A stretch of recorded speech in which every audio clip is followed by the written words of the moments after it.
Oh my God! What did I just witness? Holy, what? How? What? I honestly, okay. Anyone who's listening out there, if you like, you guys know what I'm talking. Like, dude, come on. I know this is not like the proper quote unquote intro, but fuck it, man. Honestly, what have I just witnessed? Is there any better sight in football than to see your goalkeeper, score a last minute winner in such an important game? Honestly, what a moment, man. Alisson Becker, Alisson Wonderland, Alisson. Jeez, man. Oh, that feels so good to beat West Brom. Oh my God, Alisson, what a header in the last minute, man! Unbelievable! What a fucking header! That was that was something special. Like, oh my days! Like, unbelievable. I am still not over. Like, wow. Yeah, my voice is trembling. I don't know if you guys can hear that, but what a game! Well, actually, to be fair, the game wasn't that good. It was just the moment, the last minute corner, the winner, I mean, Alisson Becker. Jeez, man, send him off for like every corner if he's gonna be that unmarked and if he's gonna get that free a header. Man, that guy. Oh, that was a brilliant header. That was a centre forward's header. That was not a goalkeeper's header. That is a header. I'm telling you that Harry Kane would have been proud of. That is a header Firmino would have been proud of. That is a header Alan Shearer, Teddy Sheringham, any forward. Thierry Henry, any forward in history would have been proud of. Like, oh my God, what did I just witness? Yeah, I have no words. I mean, genuinely, I have no words, and I can't even like. Oh, oof. um, yeah, I genuinely don't know where to begin with this. This is flipping. You can't write. You can't write this script. You just can't. Like, this is that's the beauty of sport, isn't it? Like, it's just slogging and slogging and slogging for like 90 minutes, and then just the last second of it, the most unexpected event occurs, and holy shit, wow. Yeah, I am genuinely at a loss for words right now. I don't even know why I'm doing this. I think, yeah, Um, yeah, I mean, oh god, okay. What a game though! What a comeback in the end! What a comeback! 3 points from the Hawthorns. Liverpool going to West Brom and beating the hosts there 2-1. Just for those of you who haven't watched the game, who don't know what I'm talking about, and of course, as you guys have probably figured out by now, the man who scored the second goal was none other than Alisson freaking Becker, man. Alisson Becker. Jeez. Okay. Wow. Anyway, let's talk about the game. My excitement's still there, but I've got to control it. I've gone on rambling for about 3 minutes now, so it's time I got it under control. But yeah, let's talk about the game. West Brom did what we all expected them to do: sit back behind the ball, put 11 men behind, hope for the best on the counter, and yeah. Initially, though, to be fair.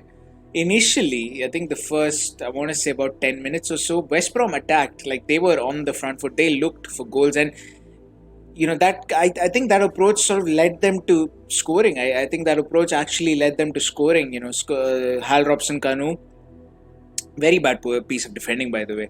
Terrible piece of defending from Nat Phillips and Reece Williams. Absolutely no communication. I don't know what the hell went on there. But terrible defending there from the two young centre halves. And yeah, in the end, Hal Robson-Kanu gets through on goal and he scores. And it's his first goal in the Premier League since, I want to say, November 2017. It's his first start in the Premier League since December 2017. So, yeah, it's not pretty. It's not pretty. Let's just put it that way. But, jeez, oh God, what a game, man. What a game. Oh my God, unbelievable. Yeah, so West Brom, they take the lead and then they just sit back. They just sit back. Like, I want to say they attempted something, but they just didn't. They had 25% possession there or thereabouts the entire game, and first half was slightly better than the second half, I assume, because second half it just got worse. Like, Liverpool just kept on, but that's what West Brom are. That they took the lead and then they were going to sit back. Like, that's what they were going to do. They did have the occasional moment. Matheus Pereira especially was very, very good, and I have no doubts, honestly, that he will find a new club in the summer. I think there's rumors the Leipzig are after him. there's some Premier League clubs also after him. And honestly, I think even Liverpool could do with a guy like him. A guy like Mathis Pereira, who had some creativity off the bench. I genuinely think he would be someone who could help us out. But more on that in the summer. But yeah, it's one of those things where you're like, what? They took the lead and then we're just not able to get at them, because on paper, if you look at the teams, we are much better. You look at the game, we have most of the ball, we're trying to do most of the attacking, we're trying to take most of the shots, but somehow we're just not able to break them down, and some of it is our own fault as well. Like, you look at performances like I don't know, Newcastle earlier on in this season, I think, the one at St James's Park. Like, Carl Darlow had a brilliant game there, but this game you can't really say Johnstone had a brilliant game, because genuinely I don't think he did, and I don't think I'd find a lot of people disagreeing with that as well. So it wasn't like Johnstone was having an unbelievable game. I think some of their defenders were having good games, but nothing unusually brilliant, is what I would say with West Brom. And we were guilty of missing chance after chance. I mean, Firmino hit the post in the first half. I genuinely thought he should have scored. I mean, yes, it was fortunate in terms of, Mane's back heel was not even aimed at Firmino. It just happened to take a deflection and find him. So it wasn't even like, Mane aimed. And we'll get to Sadio Mane in a little bit. But Firmino really should have put that chance away. And then there was one in the second half where Gini Wijnaldum fired wide from, inexplicably, by the way. It was under no pressure. It was just outside the box. So it was about 20 yards, I think the shot was. Set up by Mo Salah. And he just fired wide. I don't know why he was going for the top 90 in that shot. Like, you're not Lionel Messi. Like, why are you trying that? Like, you just try and place it somewhere around the post, but don't go for like a top 90 finish. Like, at least make the keeper work. If he's going to make a save, he's going to make a save, but at least make him work. And then there was another shot, I think, from Trent, which he just blazed over with his left foot in the second half again. And he did that a lot this game. He tried to cut in and, bring the ball onto his left foot and take a shot, which I don't particularly mind.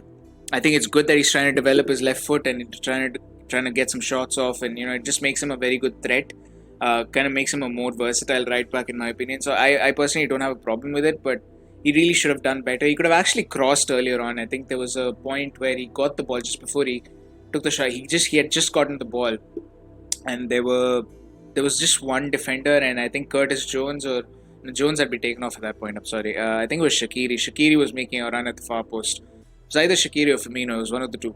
They were making a run at the far post, and a perfectly paced through ball. Yes, Johnstone may have gotten to it, but I do feel like it might have found that other person. So, yeah, fair enough, But, Trent decided to go for the shot. I don't blame him, but he really should have done better. But so yeah, we had chances and we just didn't take them. And honestly, the game as such, it had fallen into this familiar pattern of we dominate the ball, but we're not able to do much with it. And in the end, I get all the emotion with respect to sort of Alisson and all of that, and obviously we're gonna celebrate. There's no question about it. But I think it shouldn't take away from the fact that we were not great. We struggled again to break down West Brom, and considering our next two games to end the season are against Burnley and Crystal Palace, I am not filled with hope, because Alisson's not going to bail you out every single time. Like, that's just not going to happen. So, I mean, yeah, that's just not going to happen. So, it happened this once. We got the 3 points. We're still in it, but we do need to do a lot better. We need to be more creative. The substitutions I don't really have a problem with. I think Shaqiri had come on, and then Wijnaldum had come on for Reece Williams as well. So I don't have a problem with the substitutions as such, but I don't think they did particularly well. Gini especially, blazing that shot over was bad. Shaqiri didn't offer the sort of creative spark that I thought he would, that a lot of people probably thought he would. By the way, I should address one thing. Diogo Jota is out injured for the rest of the season. He's had some sort of an issue with his foot, which is a worry for Liverpool, but it's more of a worry, I'm guessing, for Portugal as well, because I think he's a key part of their system. Obviously, they have, I think, the deepest team, or one of the deepest teams in the Euros, so I don't think it'll... as long as he's back at some point during the tournament, I think it'll still go with the squad, but, it is what it is. Anyway, we're not here to talk Euros, but yeah, the point I was making is Diogo Jota's out injured for the next two games, so he's not going to be there. which means we're going to see the familiar front three: Mane, Salah, Firmino. Firmino looked all right. Mane looked very out of place, to be honest, for some reason. I think both Firmino and Mane had very below par performances. Just, even by the average standards that they've set this season, it was below par. I really feel like they should have done a lot better than they actually did. Um, yeah, defensively, I've mentioned this a little bit. I think Nat Phillips and Reece Williams, they were at fault for the first goal. Nat Phillips played him onside. I don't know what was going on there. Phillips was looking at a guy whom he was not supposed to be looking at. Trent was supposed to be taking care of him. It's just a whole lot of stuff. That there was a big mix-up. There was a big communication gap, and Robson Kanu just got through. And there was this other moment also in the first half where Nat Phillips went for a header and just completely misjudged the ball. Like the ball went like 5 miles behind him. So yeah, not particularly great in terms of performance from those two guys today. But they're young, they're inexperienced, and I guess they were bound to have a game like this, I suppose. Now, with regard to, I guess, the rest of the team, I think Fabinho was okay, Robertson was okay, Trent had a really good game. He's been sort of I think ever since he's been dropped out of the England team for the March friendlies, I think he's been the best right back in the Premier League without a question, without a shadow of a doubt. Maybe Vladimir Kufal comes in to give him some competition, but I think personally it's got to go down to Trent since that period. He's been insane. He's been really good. And today was no different. He played really well. Some of his deliveries could have been better though, but honestly, I thought he did a really good job down the right-hand side for us. Robertson was okay. I feel like he could have had a better game, especially considering his opposite number was really good. And when I say opposite number, I mean Trent, not West Brom's left back. So yeah, Trent was really good. So which meant Robertson could have done a little bit better, but I thought he was still quite solid. Fabinho did well. Thiago Alcantara, what a game! I mean, his passing was crisp, solid, just controlled the tempo of the game. And look, like we bought this guy to break down defenses, to give us an alternate option to break down defenses, and together it's working. It's just that we're not taking our chances, because if you look at it, we are creating chances, and even Thiago came close once. So personally, I do feel like we're creating chances, we're just not taking them, which is an unfortunate thing to say, but that is the truth, and that's just something that we cannot avoid. Thiago had a monster game though. Like, to be fair to him, like he was quite unbelievable. He just had the kind of game that we bought Thiago for. Like, I keep saying that, but that is the truth. This is the kind of game that we want Thiago to have, and he did have that. He did really well. Who else are we talking? Mo Salah, as per usual, easily a 9 out of 10 performance at least, if not a 10 out of 10. Scored the only goal of the game that wasn't scored by an opposition player or a goalkeeper. The shot was bloody brilliant, unbelievable. The placement, I think Johnstone had it covered if it was 1 inch this way, 1 inch towards the center of the goal. Like, it was inch perfect. It was the kind of predatory goal that I think defines a top goal scorer. Seen Harry Kane do it a lot. I think it's the kind of goal that, he deserves to be in that Golden Boot conversation. He is in that Golden Boot conversation, obviously. Both him and Harry Kane, 22 goals apiece this season. So both of them having unbelievable seasons. But yeah, I mean, that's the sort of goal that you expect from a Golden Boot winner, and you expect from Mo Salah these days. He's just got the Midas touch, hasn't he? Like, anything he touches just turns to gold, and that's just the way things go for Mo Salah these days. Unbelievable performance. Now, coming to Mane and Firmino, I mentioned a little bit. Not particularly great, I can't lie.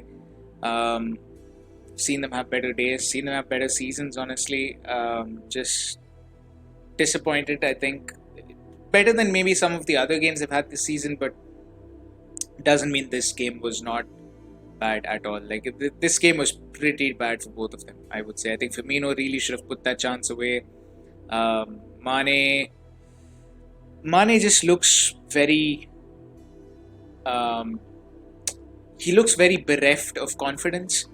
Like, he just looks he looks like one of those people who needs the summer break more than anyone else. Like he just needs a reset button, come into preseason refreshed, just ready to go again. And because he's just not been himself. He just didn't look like himself on the pitch, or at least his past self. And recently I saw a post on Instagram that this was about 3 or 4 years since Mane scored that hat trick in 2 minutes and 46 seconds for Southampton. He's just not that guy. I feel he's just not that guy. He's just not the same Mane that we bought from Southampton, or the one that we had a couple of seasons ago when he won the Golden Boot and everything. So I just don't think he's that guy, and that's a sad thing to say. Hopefully he comes back. Hopefully he's better. Firmino, he had a little bit of a rejuvenation against Man United, but this game kind of was a regression to the mean. I would say this season hasn't gone particularly to plan for him. We'll address questions of whether or not we should sell him in sort of a later episode when I do one at the end of the season to sort of look at transfers and stuff like that. But unbelievable game. I'm still bloody buzzing from Alisson's winner. This was such a crucial game. We're 5th right now. Chelsea play Leicester midweek, so one of them or both of them are going to drop points, and that gives us a massive opportunity going into the game against Burnley to get 3 points, to put ourselves in the top 4 race going into the final day, and hopefully we can come out of it with a win. But we need Champions League football. That's just really all I have to say, and this was a brilliant step towards that. It shouldn't. Alisson's winner is an amazing thing. It's a once in a decade sort of event. I suppose maybe once or twice in a decade you're going to see a goalkeeper score a winner in the last minute. But yeah, it shouldn't take away from the fact that we should be doing a lot better against Burnley and Crystal Palace, because they are going to, maybe they won't park the bus as much as West Brom did, but they will still park the bus, and we need to do a lot better than them. But yeah, that is going to conclude this match reaction from West Brom 1, Liverpool 2. Hopefully you guys are staying safe, staying well, and hopefully this podcast finds you in a good place mentally, physically and spiritually as well.